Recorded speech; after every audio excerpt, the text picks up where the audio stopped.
जैसे कि आपने थंबनेल देख लिया कि जो व्यक्ति अपनी पत्नी से बहुत ज़्यादा परेशान है वो उसको अलग कर दें या फिर उसको ना रखें या फिर उसको छोड़ने का प्रयास करें, तो वो किस तरीके से आप क्या कर सकते हैं। पहली बात तो मेरी ये एडवाइस करेगी कि आप किसी प्रकार से अपनी पत्नी को छोड़े ना। कितना भी आपको दुख तकलीफ हो रहा है, लेकिन कुछ समय बाद ये तकलीफें जो है वो आपसे दूर हो जाएंगी। कहते हैं ना कि जिस व्यक्ति जो पत्ते खराब होते हैं वो पेड़ से ऑटोमेटिकली ही झड़ जाते हैं, तो वो आज न तो कल झड़े जाएंगे। लेकिन आप उसको खुद को अलग करने का उसको उससे प्रयास मत करिएगा। लेकिन अगर बात इतनी बढ़ गई है कि अब जो है जीवन को खतरा है, जीवन दांव पे लगा हुआ, क्योंकि आज के टाइम में कुछ महिलाओं की वजह से, सभी की नहीं कह रहा हूँ मैं, कुछ महिलाओं की वजह से कुछ बहुत अच्छी हैं, अगर सभी एक ही रंग रूप की हो जाएंगी तो फिर ये प्रकृति का नाश ही हो जाएगा। लेकिन कुछ महिलाओं की वजह से जो आज के टाइम में अपने पतियों को मरवा रही हैं बहुत ज़्यादा, आप देखें मेरठ में तो ऐसे समझ लीजिए बाढ़ आ गई है। कई लोगों का एकदम से चीज़ें सामने आ गई हैं कि भाई हर दूसरे तीसरे दिन कोई ना कोई खबर आई जाती है कि उसने अपने पति मरवा दिया। अभी रिसेंट में भी ऐसी खबर आई है कि अपने पति को गंगा नहर में डलवा दिया मरवा के, और उसके बाद घर पे आकर रो रही है, बिलाप कर रही है। लेकिन वो कहीं ना कहीं बाद में पता लगता है कि जब इन्वेस्टिगेट होता है तो फिर कि वो पति को हत्या जो है उसी महिला ने करी है जो उसकी पत्नी है, और उस पर 3 बच्चे थे।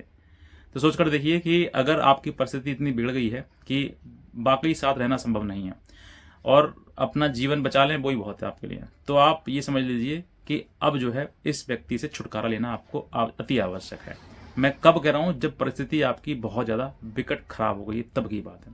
वरना छोटी मोटी बात देखो, हर परिवार में आप एक को छोड़कर दूसरी बात जाओगे तो कहीं ना कहीं देखो कलेश या छोटी मोटी चीज़ें लड़ाई झगड़े तो होते रहते हैं। अगर लड़ाई झगड़े को इतना बड़ा तूल दे दोगे कि भाई वो संभलने वाली नहीं है, तो फिर हो सकता है कि वो परिवार आपका टूट जाए। लेकिन अगर चीज़ें इतनी बिगड़ गई हैं कि संभालने वाली है ही नहीं और अब जो है वो बात जीवन खतरे में आ गया है, तो फिर आप उस व्यक्ति से हटने का प्रयास करिए, उसको अपने से साइड कर दीजिए। भैया हम आपके लायक नहीं हैं, हमसे ही गलती हो गई, हम आपसे जुड़ गए, लेकिन अब हमें माफ़ करो, हमें छोड़ दो। तो ऐसे समय पर परिस्थिति में देखिए, अब बात आई कि अलग रखने की, छोड़ने की, क्योंकि कहीं ना कहीं जब परिवार जो है ज़्यादा दुखी हो जाता है, पति या फिर पत्नी हो, कोई भी दोनों में से कोई भी हो सकता है, दोनों के जीवन को खतरा हो सकता है। तो दोनों में अगर इतना खतरा हो चुका है कि भाई जीवन अब जो है नहीं रह सकते हैं साथ में, और परिवार कितना भी हम ठीक कर लें लेकिन ये चीज़ें ठीक होने वाली नहीं है, तो फिर ऐसी परिस्थिति में आपके पास एक ही रास्ता है कि इस व्यक्ति से आप अलग हों, किनारा हो जाएं।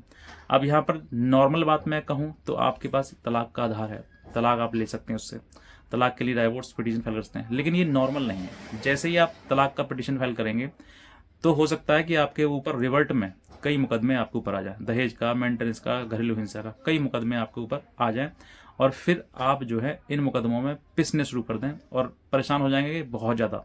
तो फिर आपके पास वो रास्ता नहीं है। अब ऐसी परिस्थिति में आपके पास रास्ता क्या है? ऐसी परिस्थिति में आपके पास रास्ता यही है कि आप उस महिला के परिजनों से बात करें। बात करने के बाद ये कहें, साहब ऐसी परिस्थिति है, साथ में रहना संभव नहीं है, प्यार से जितना हो सकता है संभाल लीजिए। लेकिन मैं कहता हूँ कभी कभी ऐसा होता है कि सीधी उंगली से घी नहीं निकलता है, चीज़ें ठीक नहीं हो पाती हैं, और जब नहीं हो पाती हैं तो फिर वो आपको कहीं ना कहीं फिर स्ट्रिक्ट एक्शन उसमें आपको लेना पड़ता है। अब आपने कमर कस ही ली है, आपने क्या किया कि भाई पत्नी को मायके छोड़ाए, या फिर पत्नी को छोड़ना है आपको तो पत्नी छोड़कर तो अपने मायके आ गई। दोनों में कोई परिस्थिति, मैं दोनों के लिए कह रहा हूँ, किसी एक के लिए नहीं कह रहा हूँ। अब ये सब चीज़ें आ गई हैं तो पत्नी मायके से आ गई है, सॉरी ससुराल से मायके आ गई है। अब मायके आने के बाद जो है वहाँ पर आपको हो सकता है कि जब आप बात छोड़ने ही करें या फिर उसको कंफर्म हो जाए कि ये व्यक्ति छोड़ेगा ही रखेगा नहीं साथ में, तो फिर आपके ऊपर जो है मेंटेनेंस, डीबी या 498 ऐसे 3 मुकदमे ये आपको आने हैं। अगर आपने प्रयास कर लिया है कि भाई साथ में रहना संभव नहीं है, तो अलग होना है, तो अलग होने के लिए फिर आपके ऊपर 3 मुकदमे आने ही आने हैं। अगर आपके अंदर क्षमता हो तीनों मुकदमे झेलने की, तभी ये कदम आगे बढ़ाएं। अगर आप नहीं क्षमता है आपके अंदर, तो फिर आप ये कदम आगे ना बढ़ाएं, आज ही कदम इसको पीछे ले लें। क्योंकि लड़ाई लंबी है, जीवन भर हो सकता है कि आपके जीवन जब तक वो जिंदा है तब तक वो आपसे लड़े, या फिर हो सकता है कि कहीं रास्ते में साथ छोड़ दे, या फिर साथ रास्ते में कहीं वो शादी कर ले, कुछ भी हो सकता है, संभव है। क्योंकि कंडीशन जो है, परिस्थिति कभी भी किसी टाइम समय भी बिगड़ सकती है, बदल सकती है। तो ऐसी परिस्थिति में आपके लिए ये चीज़ें ठान लीजिए कि भाई मुझे साथ रहना है या फिर अलग रहना है, जीवन बचाना है या फिर जीवन के साथ खिलवाड़ करना है। आज के टाइम में महिलाएं जो है वो, मैं किसी के लिए ना कोई मतलब गलत बात बोल रहा हूँ, लेकिन आज के टाइम में आप ये देख लीजिए कि महिलाओं के द्वारा इतनी हत्याएं करवाई जा रही हैं, पतियों की इतनी हत्याएं कराई जा रही हैं कि जैसे कि बाढ़ सी आ गई हो। महिलाओं के केस में कहीं ना कहीं अपने प्रेमी से मिलकर कहीं किसी के द्वारा कहीं सांप से कटवाओ, कहीं ड्रम से कटवाओ, कहीं ड्रम में डलवा दो, कहीं फांसी लगवा दो, कहीं कुछ करवा देते हैं। मतलब इस तरह की चीज़ें जो सामने आ रही हैं, आंकड़े सामने जो आ रहे हैं, उनसे यही चीज़ लगता है कि भारत में जो है वो तलाक का जो प्रक्रिया है वो बहुत जटिल है। और जब जटिल है तो वो व्यक्ति शादी तो आसानी से कर लेता है, लेकिन उसमें से बाहर नहीं निकल पाता है। और इसी वजह से आज के टाइम में ऐसी चीज़ें हो रही हैं कि जो कि समाज में एक बहुत ही तेजी से जो युवा हैं, लड़का हो या लड़की हो, उनको मन में एक शादी को लेकर बहुत ज़्यादा डर हो रहा है कि शादी के बाद कहीं परिस्थिति हमारी भी ऐसी ना हो जाए। तो आज के टाइम में अगर आप उस महिला के साथ में रहना नहीं चाहते हैं या पति के साथ रहना नहीं चाहते हैं, तो आपके सामने यही रास्ता है कि अगर पति ने आपको छोड़ा तो फिर ये मुकदमा आएंगे, यानी कि कहीं ना कहीं अलग हो रहे हैं। आप कहीं भी कुछ भी कर लीजिए, पत्नी अगर आपको छोड़ रही है या फिर आप पत्नी को छोड़ रहे हैं, मुकदमे तुम्हारे ऊपर ही आने हैं। कहते हैं कि तरबूज छुरी के ऊपर गिरे या छुरी तरबूज के ऊपर गिरे, कटना तरबूज ही है। तो भाई साहब, आप उसको छोड़ें या वो तुम्हें छोड़े, दोनों में कोई भी कंडीशन हो सकती है, मुकदमे तुम्हारे ऊपर ही आएंगे, क्योंकि कानून ऐसा बना रखा है। इसमें ना मेरी गलती ना आपकी गलती, बस आपकी इतनी गलती कि आप पुरुष हैं, बस, और कुछ नहीं।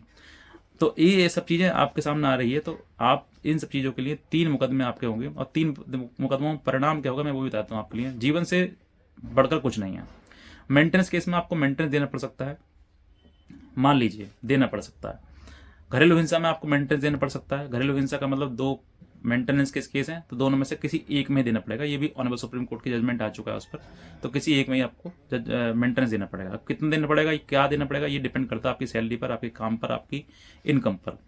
तो वो सेपरेट वीडियो है, वो अलग बात बता दूंगा आपको लिए। तीसरा 498 है, 498 का मुकदमा, 300 मुकदमे, ये 3 मुकदमे आपके पास कॉमनली आने ही आने हैं। ये प्रसाद है आपको उस शादी का जिस शादी को आपने किया, और अब जो है उसकी शादी से परेशान होकर आप उस शादी से हट रहे हैं या उसको रखना नहीं चाहते। क्योंकि अधिकतर पुरुषों में यही देखा गया है कि जब महिला पति के ऊपर कई मुकदमे दर्ज करवा देती है तो पति जो है हाथ जोड़ लेता है और वो कैसे भी करके कहता है भाई इस महिला को साथ में नहीं रखना है। वो किसी प्रकार से मजबूरी में, हो सकता है मजबूरी में कि आपको साथ में ले आए, घर ले आए, लेकिन उसके मन में यही चीज़ रहती है कि मैं इस महिला के साथ नहीं रहूँगा।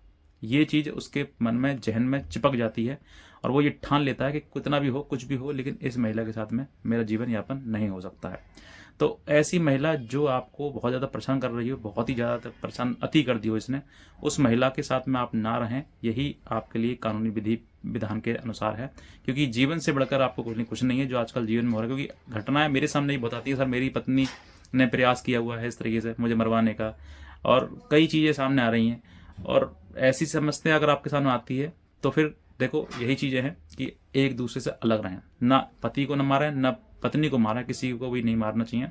क्योंकि भगवान के द्वारा दिया हुआ हमारा जीवन है, ये जितना जीवन इस धरती पे कटेगा उसको स्वयं प्राकृतिक रूप से ही मृत्यु आ जाएगी, और उस प्राकृतिक रूप से जो मृत्यु आएगी उसको, वो भी दर्दनाक आएगी, क्योंकि उसने कहीं ना कहीं तुमको दर्द दिया है।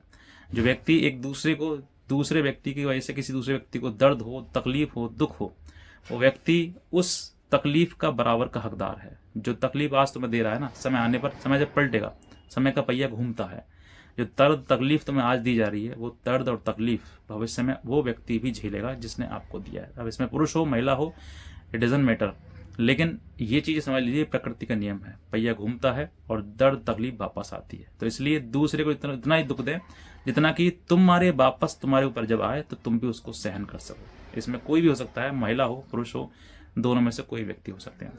तो बस मैं इतना ही कहना चाहूँगा।